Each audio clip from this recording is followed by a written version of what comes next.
The future of the Trump administration coming into clearer focus today.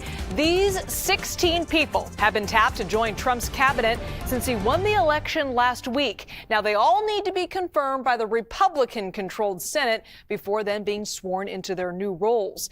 Now, many of the names on that list remain loyal to the president-elect over the last 4 years, including the highly controversial Matt Gaetz.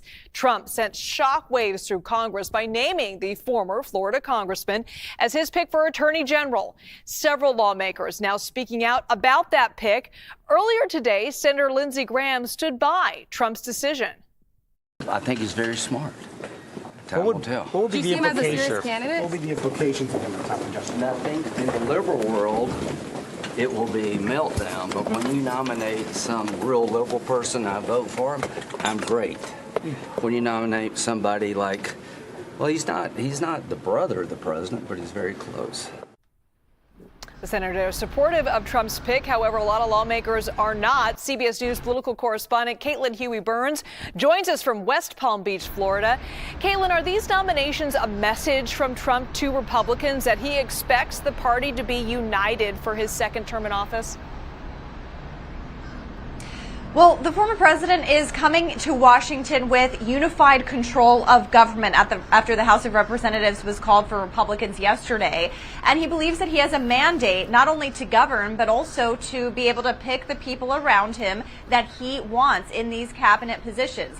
On the other hand, you have a Senate who was also elected by the people, and a big part of the Senate's role is to advise and consent when it comes to these picks. And so you are going to have senators who are, yes, tied to Trump and, believe that he has that mandate, but also believe that they have their own role to play in terms of vetting and confirming potentially these picks. So you're hearing a wide variety of reactions on Capitol Hill, and those reactions are important because on the Senate side, those are the ones who are going to be in charge of vetting and confirming these picks. Now, you heard from Lindsey Graham. Lindsey Graham could play a key role here on the Judiciary Committee as it comes to these hearings especially for the Attorney General pick.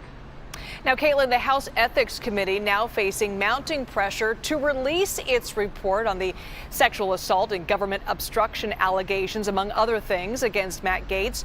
What more are we learning about the fate of that report? Well, because Matt Gaetz resigned from Congress yesterday, that report, because of the committee's rules, won't be released by the committee publicly. And that is key here. And that raises all sorts of questions about the timing, of course, of Gaetz's resignation. Now, there could be elements leaked out. There could be elements leaked out in other ways. But you're also hearing from some Democrats on the Senate side wanting to know the contents of that report for the vetting process and the confirmation process and hearing process that they will undergo. And Caitlin, as you mentioned, Gaetz already handed out his resignation letter over to House leaders. Does this signal, though, his confidence in his ability to get confirmed by the Senate? Well, I think it signals more so, the spotlight around this ethics committee report, because the reporting has been that the committee was set to release that report in the coming days. And so by resigning his post, that means that report won't see the light of day, at least not released officially by this committee. So that resignation speaks more to the contents of that report than it does to confidence in being confirmed.